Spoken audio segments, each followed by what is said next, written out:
So it's a public humiliation, basically. And that's what it was. They wanted to publicly humiliate me because they wanted to put me in my place. I know exactly what it was.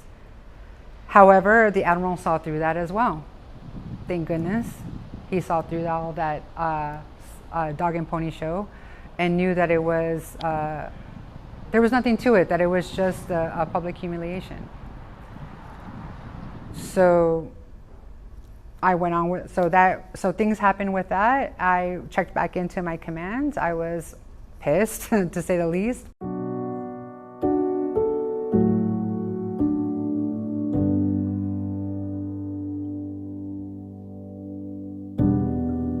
I just kept to myself and kept it moving. And I remember, the funny part was, I remember the sexual harassment guy who was still working, still interacting with me, which irritated the hell out of me because I ignored him,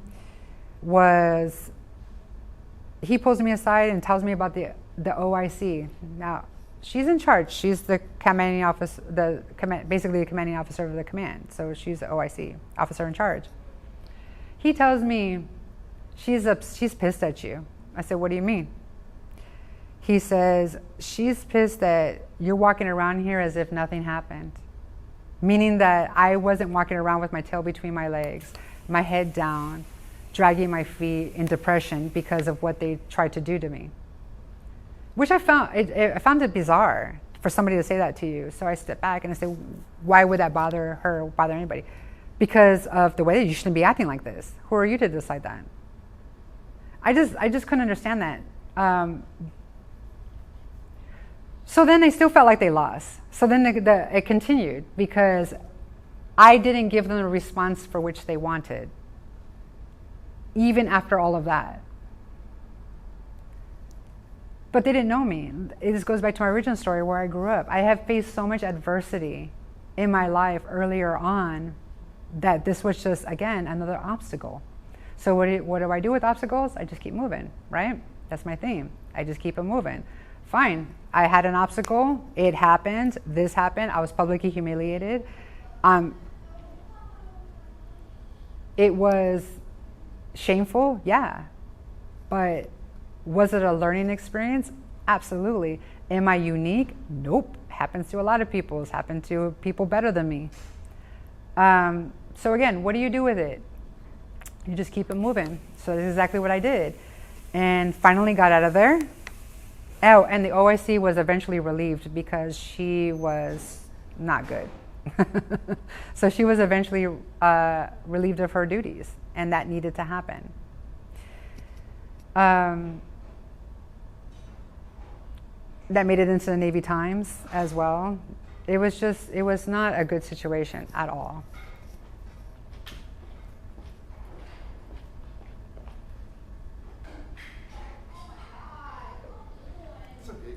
Okay, so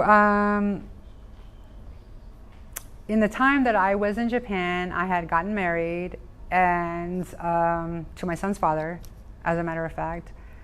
And when I left Japan, I was pregnant with my second son. So I went off to Portsmouth. So I ended up transferring over to Portsmouth, Virginia, the Naval Hospital in Portsmouth, and Hampton Roads, Virginia. So we were there for 3 years. I went to the hospital, and and by the way, I left Japan with an EP in evaluation. For those who don't know, that is the highest evaluation marking that you can get for your evaluation, and an award, which was an M. And anybody who knows, anybody who's been to Mast, especially open captain's Mast, nobody leaves the command with a 4.0 EP eval and an award. Nobody does.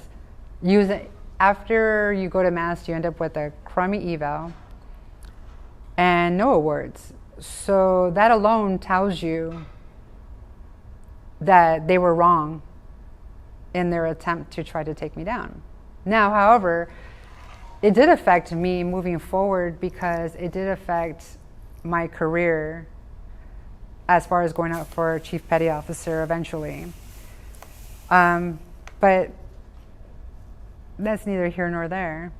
Again, I just keep it moving. So I end up in Portsmouth, and that was a great experience. That was the turning point. It was as if being in Japan was the apex of the trials that I was under. And maybe that's what I needed to really turn me around as a sailor or as a person, because that was my turning point. And when I got to Portsmouth, I excelled. I really found my rhythm. And I went to command crew counselor school. I became a command crew counselor eventually, but I was on the team over in the Portsmouth, and I was the LPO from my department, which is leading petty officer. I was thriving there. I think I was doing really, really well. My son was born, everything worked well. And but if we talk about trials and tribulations, let's talk about how the Navy deals with dual military, or we talked about single parents. Dual military is the same thing as being a single parent. I still had to have my dependent care plan. My husband had to have a dependent care plan. However, in my experience, this isn't for everybody. I've seen many couples thrive and be dual successful. But in my experience, for me, is my career took a back seat to my husband's. He was on a ship, so he was gone a lot of the time, like 6 months out of the time, and I was technically homesteaded with the kids. So it felt a lot like being a single parent again, except for with 2 kids, a house, and 2 dogs, when before I only had 1 kid. So my stress level really accelerated tremendously under that. And then, to add insult to injury, you were postpartum, you got a year postpartum where you're non-deployable. On 1 year and 1 day, my husband is in 3 months into a 6-month deployment, and they tell me they want me to deploy to Gitmo. I'm like, are you kidding me? For an IA. Because the person who was slated for it coincidentally hurt her foot, but apparently she had done that before. And my chief at the time had to deploy on her behalf previously, and he was upset about it, that he had to go for her. And this is the same person who was pulling the same game again, so they don't have to deploy. So I was a bit upset about that, and I was feeling overwhelmed. Like, what am I gonna do? I have this house, I have these kids, my husband's in the middle of the ocean, and all I could think about was like, I'm gonna have to fly my kids somewhere else. what am I gonna do with all this? Like, logistically, it felt like a freaking nightmare.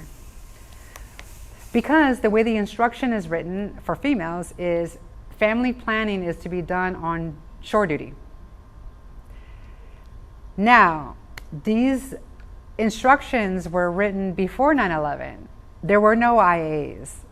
So when you were on shore duty, that was considered supposed to be your family planning time because you're non-deployable status. So that's when you go and you get pregnant, do whatever you're gonna do, and then you got a plan for your next duty station that's gonna be a deployable. This was no longer the case. We didn't have a seashore rotation anymore after 9/11. It was just hey, standby to standby, you might have to go, you might not have to go, kind of a thing all the time. So there was really no safe haven for anybody. It was just kind of like, whoa, you don't know, you have to know, it's not our problem, where's your dependent care plan?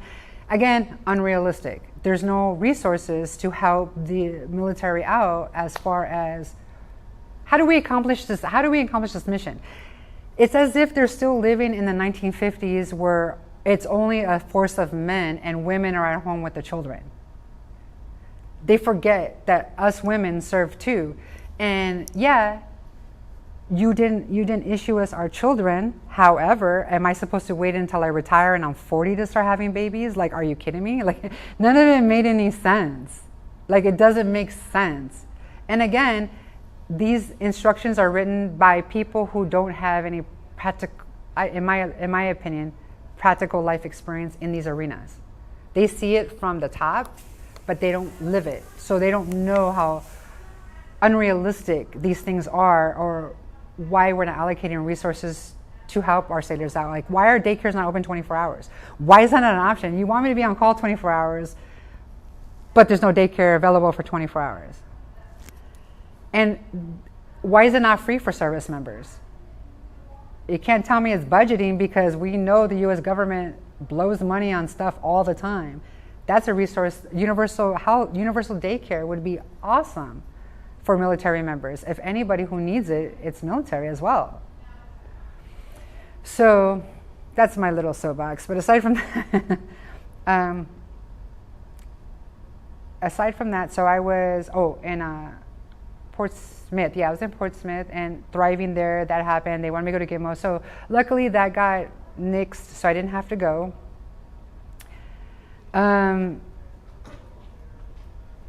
I wish, like, there was nothing, that just was a successful command for me. So prior to leaving, I was up for my last duty station, and my last duty station was Patuxent River, Maryland, because that was the only place that they could send both of us. But prior to that, actually, I was anticipating going to a ship, because I was up for my sea duty. And the detailer at the time, she was very difficult, and I was supposed to go to a ship, and I was prepared to go to a ship, and I was told when I was selecting orders, oh no, I'm not sending you to a ship. No, we're not doing that. So I ended up going to a hospital. I was not happy about that, but so I ended up at Portsmouth. That's how I ended up at Portsmouth. At Pax River. No. Yeah, that's how I ended up at Portsmouth. I was supposed to be on a ship, and I ended up at Pax River. At Portsmouth instead. So after that, I was going to my last duty station, and the last duty station, like I said, that they could co-locate us, which is where they put two members together, which was in Pax River, Maryland. So I said, I've always loved Maryland, like I said in the opening, where I said I've always felt like I always wanted to live in Maryland, and it's as if my whole life had come full circle on its own. So we went to Pax River, and I was doing command career counseling there, as well as PMT stuff. Again, I was an OPO for my department, and I was managing about 300 people under me for the command career counseling, 3 different commands. And I loved that job. That was the most exciting thing. And while I was there was when I went back to school, was working on my associate's degree that I had been working on for years. Finally finished that. And the funny part was I was working on it one day, and this new, I want to say commander, was checking in, or lieutenant commander, or lower, I don't remember. He was checking on board and came by my office, and I was after hours, and I was working on some homework. And they're like, what are you working on? And I was like, oh, I'm just working on, some homework, finish my associates.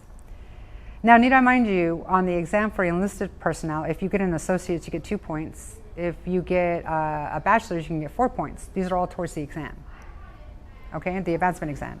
And sometimes, if anybody's ever taken an advancement exam and missed it by a point or 2, having an associate's degree can make a difference between getting advanced and not, because it can be that tight. So, I'm working on my associates. Why not? I'm already here. I already know I'm going to go for my bachelor's. Let me work on my associates, knock that out, get my points on the record, so in case I need them. So I'm working on it, and he comes to me. He used to be enlisted, and he tells me, why are you bothering with your associates? There's no point in that. Who says that? Like, first of all, I didn't ask you.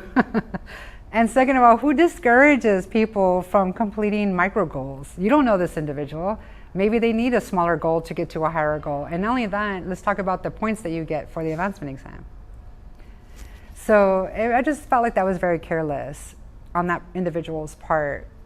But I did end up finishing my associates, and which is not a big accomplishment within itself, but it was for me, because if you remember, I did try to go to school before I joined the Navy. It was really important education was really important for me, because I saw it as a way out, and I have a hunger for learning, and I really wanted to have that experience, but again, that wasn't on the cards for me. But I was given the opportunity again, because again, I have resources now. I have tuition assistance, and now I have my GI Bill, and I'm going to take advantage of that.